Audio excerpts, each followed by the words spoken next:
This is United Network News with Sunny Galt, Calen Gipp, Kimberly Gogan, and our field messengers from around the world. Here's today's real news. It's Monday, November 24th, 2025, and here are today's stories. Fashion looks glamorous on runways and social media, but behind the scenes, long hours, crushing quotas, and even hidden child labor reveal a darker reality in the clothes we wear. Trash is getting a rethink with pay-as-you-throw programs. People are now charged based on how much they throw away, giving them a reason to recycle, compost, and be more mindful of their waste. In Northwest Alberta, a sudden power outage left residents without electricity or internet, disrupting daily life and forcing the community to adapt quickly. Drivers in British Columbia are finally getting relief as gas prices drop after months of high costs. Families and commuters are feeling the difference. At the Tesla Technology Conference in Albuquerque, researchers are exploring radionics and subtle energy, tools they say can deepen understanding of consciousness and support personal growth. And just as teen vaping appeared to decline, a new trend is quietly emerging. Nicotine pouches are showing up in schools, on social media, and in pockets of kids who might never touch a cigarette, raising new concerns for parents and public health. The fashion industry is a glamorous front. Runways, trends, influencers, but behind it lies a murkier reality of labor exploitation in the supply chains. From long hours and crushing quotas to hidden child labor, many of the clothes we buy come with a human cost few of us see. Fast fashion relies on intense labor across a complex global supply chain, often in countries like Bangladesh, India, and China, where cheap labor is common. According to global fashion industry statistics, about 60 million people work in these factories worldwide, but less than 2% earn a living wage. These workers often face unsafe conditions, wage theft, long hours, poor pay, and gender-based harassment. Adding to this picture, a recent CNN investigation pulled back the curtain on Guatemala's garment industry. The country has become a key supplier for big brands, but the working conditions inside many factories tell a different story. Behind the bright fabrics and low-price tags are workers enduring long hours, low pay, and mistreatment. Many stay silent out of fear of retaliation or losing their only source of income. While factory managers denied wrongdoing, workers' testimonies revealed a harsh truth about life on the production floor. Son 5,000 a 6,000 piezas al día. Algunas de mis compañeras tienen que hacer el esfuerzo de ir aunque las maltraten. Jamás pensé que en las maquilas había bullying, jamás pensé que en una maquila había acoso. In recent years, the garment industry has boomed in Guatemala. Thanks to its proximity to the US, hundreds of Korean fast fashion companies expanded here to supply big American brands. But what happens inside these factories, called maquilas across the region, rarely sees the light of day. Advocacy groups say the vast majority of maquila workers are women who are paid less than $30 a day and are forced to meet impossible quotas. We have increased the minimum salary 10%, which is more than 6% for maquila workers. 6% for maquila workers. For local authorities, enforcing rules without risking jobs is a fine line. CNN spoke with dozens of maquila workers. Nos explotan tanto y después dicen, no nos pagan. Hasta nos tiraba las piezas en la cara. Sé que cuando yo estuve embarazada de mi nene, a mí me estuvieron humillando porque ya no sacaban la cantidad que ellos me pedían. In one factory, death threat graffiti appeared in toilets to stamp out union resistance. In others, they said the abuse pushed even further. El supervisor llegó con una forma morbosa de hacerme así en el cuello. Entonces, a raíz de que yo le dije que no, empezó a tratarme mal, empezó a gritarme. Muchas mujeres tal vez le hacían caso por necesidad al trabajo. ¿Qué significa? ¿Relaciones sexuales? Sí. The problem doesn't stop there. These factories are part of a tangled web of global supply chains that allow brands to dodge responsibility. Many companies rely on subcontractors, creating distance between themselves and the workers who make their clothes. This setup helps big brands profit while avoiding accountability. Even when labor laws exist, they're often poorly enforced. Local labor inspectors lack resources, and complaints often disappear into bureaucratic red tape. This creates a cycle where exploitation quietly continues, protected by both economic necessity and corporate indifference. And it's not just adults who are affected. The fashion world still struggles with child labor hidden deep in its supply chains. Fast fashion companies are huge. We're talking about brands you see everywhere, the ones that make millions, even billions of dollars in profit. But those profits don't come from magic. They come from cheap labor. And yes, that includes child labor. In countries like Bangladesh, India, China, and Cambodia, children are working long hours, often in unsafe conditions, making the clothes we take for granted. Some as young as 5 years old. The demand for fast fashion drives these companies to seek the cheapest production costs, and that often means turning a blind eye to basic human rights. So why don't we see it? Why is it so easy to ignore? Well, it's simple. We're disconnected.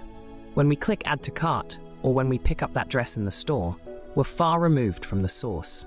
The reality of where and how those clothes are made doesn't make it into our Instagram feeds. It's easy to forget that our choices have consequences when it comes to something so simple as shopping for clothes. But every choice we make matters. Think about it. The more we buy, the more we fuel this cycle. And as the demand for cheap clothes grows, so does the demand for cheap labor. That's where children, sometimes as young as 5 or 6, come in. Let's not sugarcoat it. Children working in these conditions face not only physical exhaustion, but also mental trauma. They're deprived of their childhood, stripped of their education, and exposed to dangerous chemicals. Some suffer long-term health issues, others are trafficked or fall victim to abuse. We're talking about kids who will never know what it's like to be kids. They're working instead of playing, learning, or dreaming of a future. They don't have a choice. They work because their families depend on it, because that's what the system has forced them into. And while these companies are raking in massive profits, these kids get barely enough to survive. The International Labor Organization sets global standards to promote fair work. Things like the right to organize, no forced labor, and no child labor. But enforcing these rules falls on local governments, and many just don't have the resources or motivation to do it right. Companies also share the responsibility, yet only about 1% of fashion brands reveal how many of their workers earn a living wage. At the end of the day, both governments and brands often put profits ahead of fair pay and safe conditions. Exploitation in fashion isn't history, it's happening now, hidden behind trusted labels. As consumers, our choices hold the power to demand transparency and support ethical brands. Let's choose compassion over convenience, because when we know better, we can do better. Pay as you throw, or PATE for short, is changing the way communities handle their trash. Instead of everyone paying the same fee, people are charged based on how much garbage they actually toss out. Kind of like paying for your electricity or water bill. The idea is pretty straightforward. Make people more aware of what they throw away and give them a reason to recycle or compost instead of just dumping everything in the bin. PATE programs work by charging residents by how much waste they produce. That could mean paying per bag, per bin size, or even by weight. In some places, people have to use special trash bags that already include the disposal fee. Others use sensors or RFID tags to keep track of how much each household throws away. It takes some good planning and strict rules to stop people from dumping their trash illegally. But cities are getting creative. Some even use apps or reward systems to keep things fair and motivate people to recycle more. The results have been real in many places. For example, European countries such as the Netherlands and Germany run successful PATE programs, often pairing them with strong recycling infrastructure and educational campaigns. These setups work because they make waste personal. You pay for what you produce. When people see the cost add up, they naturally find ways to reduce it. In this country, you have to pay to throw out your trash. I am in South Korea, where you can't just throw out your trash. You have to buy a specific bag for the exact amount of trash that you have. So basically, if you have more waste, you gotta pay more. 30 years ago, South Korea was worried that as the country developed, there wouldn't be enough landfills for all of the trash people were throwing out. So they came up with an idea. Let's encourage people to have less waste by making them pay for their waste. And they got even smarter about it. Recycling is free, so this encourages people to sort through their plastics, paper, and glass so they aren't charged for it. And food waste is measured separately. And if you don't follow these rules, you're caught on camera and fined $70. This might seem extreme, but it works. Today, 78% of Korea's total waste is recycled, making Korea one of the top recycling countries in the world. PATE definitely has a lot going for it, but it's not perfect. Supporters point out how it cuts down on waste, keeps neighborhoods cleaner, and even helps families save money if they're good about recycling. Cities also benefit since they can stretch the life of their landfills and spend less on waste management overall. And in time, that means fewer overflowing dumps and a cleaner, greener environment for everyone. But critics argue the system can be unfair to low-income families or larger households who naturally produce more waste. Others worry that it might encourage illegal dumping or burning of trash to avoid fees. These issues show success often depends on clear communication, affordable access, and strong community trust. If you're a town councilor or a mayor that implemented pay-as-you-throw garbage bags, do you guys operate a homeowners association as well? Yes, I know, people were abusing the system, but when we're paying thousands of dollars in property taxes, I'm thinking you probably can pick up, my 4 or 5 bags of trash a week. And what do we do with the stuff that doesn't fit in a trash bag, huh? I once saw a guy take a sledgehammer to a toilet bowl and break it into a million pieces and put it in one of your trash bags anyways. The pay-as-you-throw system isn't just for households. It's also changing how businesses handle their waste. For many small companies, it's a push to get creative. Cafes start composting, offices go paperless, and shops cut back on packaging to save on disposal costs. In places like Seoul, where PATE applies to businesses too, commercial waste has dropped because it finally makes financial sense to produce less. Still, it's not always easy. Big industries that create unavoidable waste or small businesses without good recycling access can struggle. Overall, PATE is helping both households and businesses rethink their relationship with waste.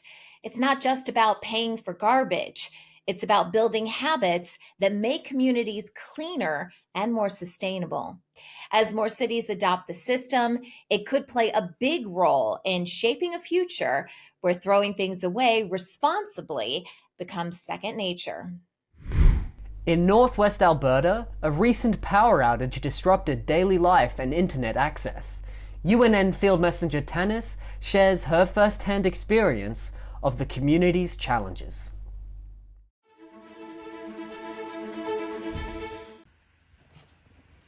Hello everyone, this is Tanis from Northwest Alberta, Canada, a field messenger with United Network News.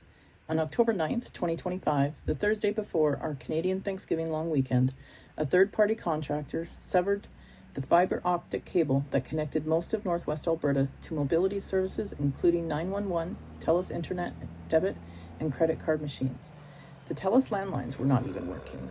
The cutting of the cable happened at the end of Mike County Road, where they were doing some construction of the highway. This caused a huge disruption to a good portion of people, as you couldn't even buy gas here, and the lineups to bank machines around town were very long, as hardly anyone carries cash anymore. The stores in town where I live continued to be open, but cash-only signs were up everywhere. So many people were basically just overwhelmed with the inconvenience of it all. Not being able to text, call, or go online. Nothing for approximately 16 to 20 hours. There were still some people that had internet providers outside of TELUS that still had internet service. This showed me how much I depend on what we feel are essential services. Some people were jokingly calling it the Great Apocalypse of 2025, as it sure triggered a lot of emotions of panic and anxiety for many people that were affected.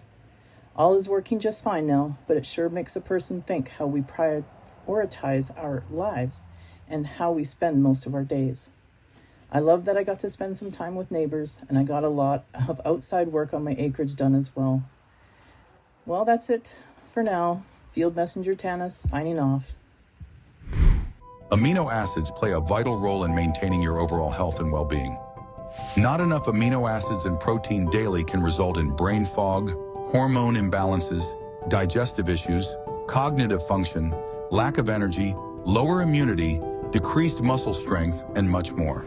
That's why we created our amino acid complex, packed with 21 free-form, easily digestible aminos that skip the breakdown and go straight to work energizing your mind and body. Used by athletes, vegans, and high performers. New Earth's amino acid complex helps your mind and body recover, rebuild, and renew daily. Subscribe now and optimize your life.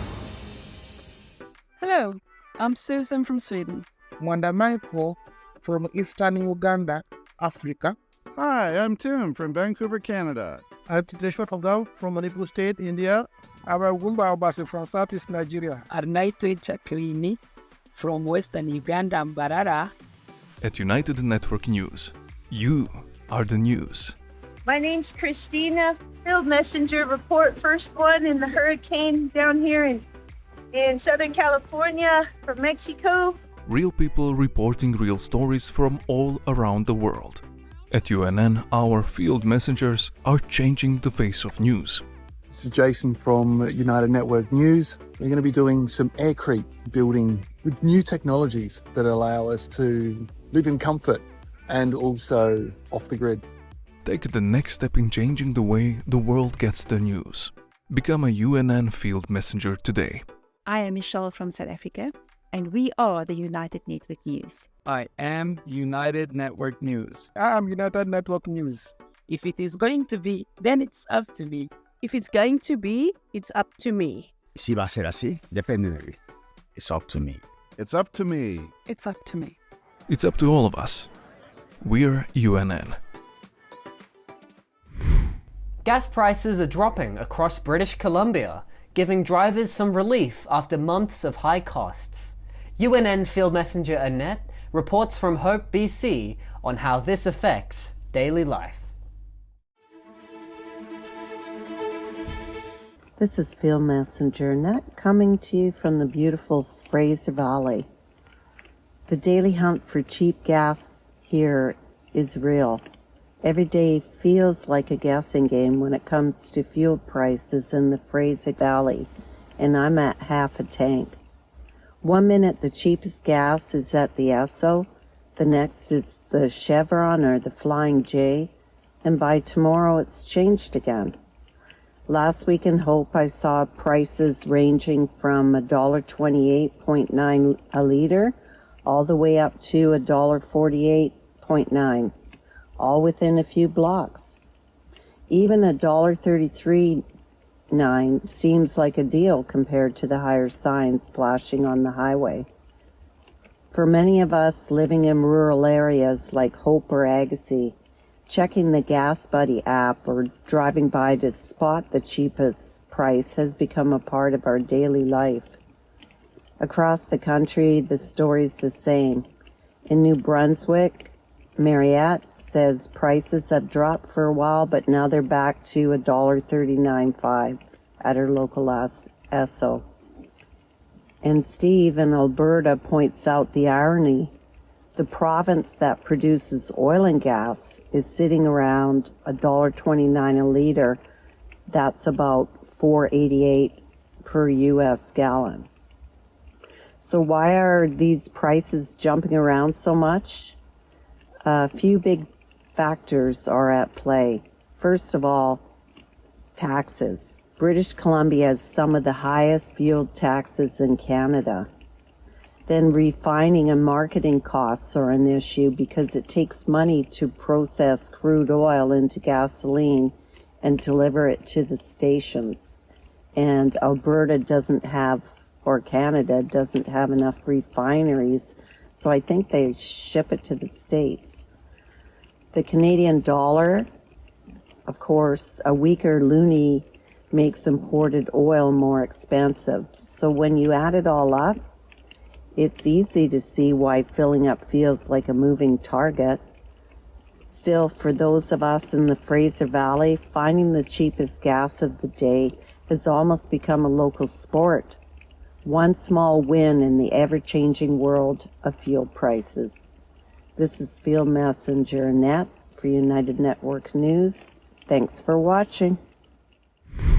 At the 2025 Tesla Technology Conference in Albuquerque, New Mexico, UNN Field Messenger Lawrence interviews Don Paris about his research on radionics and subtle energy. He explains how it helps us understand consciousness and supports personal growth.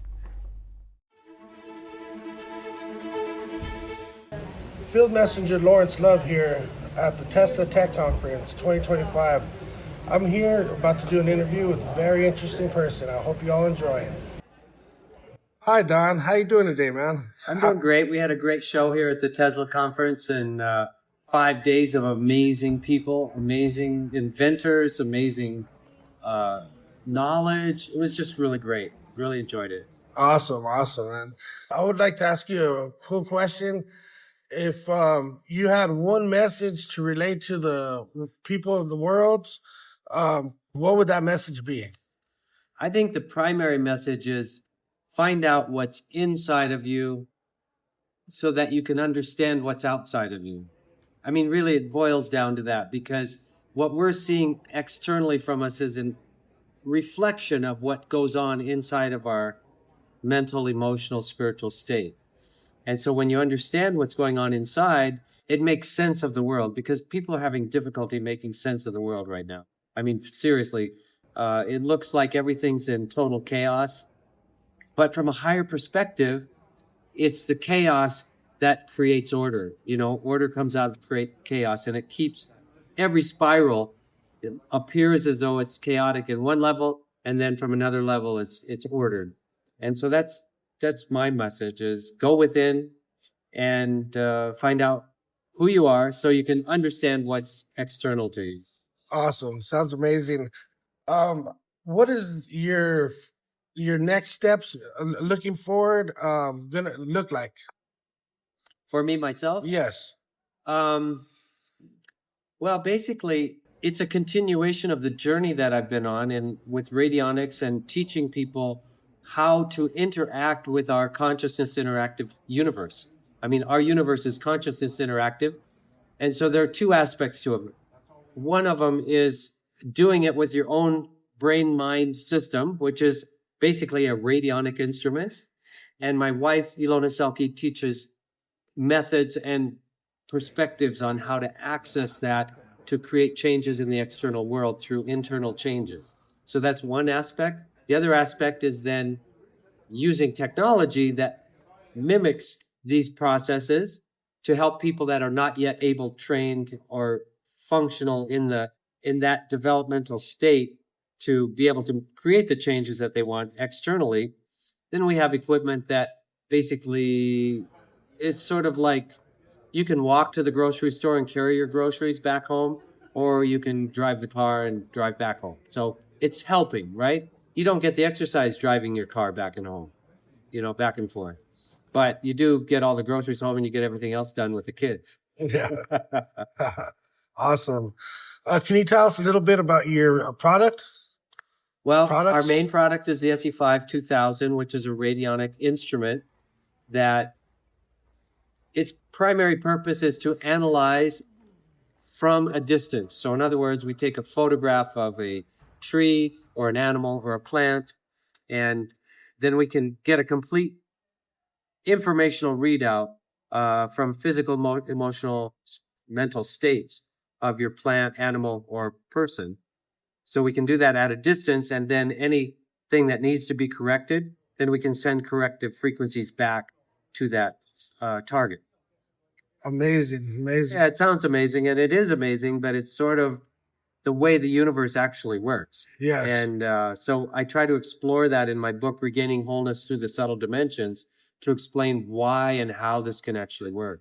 Wow. Yeah. So learning about how your instrumentation actually works is almost a way of looking at the divine blueprint of how it works. That's exactly the way it is. That'd be a great So statement. we tune into the divine blueprints, and if those blueprints have been disturbed, basically we're all perfect, except for the disruptions that happen in between. So we look at that blueprint and we compare everything to that divine blueprint, and then use these corrective frequencies to bring them back into balance so that the blueprints can work unimpededly to restore health. So that radionics doesn't actually heal anything. Your body does all that. But you need to have the right information and the right blueprint information structure. Awesome. Some direction. There you go. Yeah. Awesome. Information, informatics. Yeah. Awesome. It seems like there's information all around us, and that's just another tool that enables us to tap into it and show us it into like data, give us an amplitude point or just different stuff. It's amazing. Yeah, something like that. Maybe. Well, thanks a lot for having me. All right. Thank you, Don. I appreciate it. Appreciate you. Okay. I think that's the best takeaway from this Tesla conference is just how willing people are to share. And it's just super cool, man. And I can hardly wait till next year.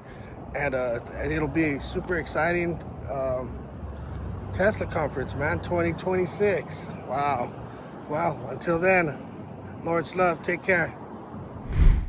Just as public health officials start to breathe easier over the drop in teen vaping, another nicotine trend has quietly taken its place, and it's literally flying under parents' noses.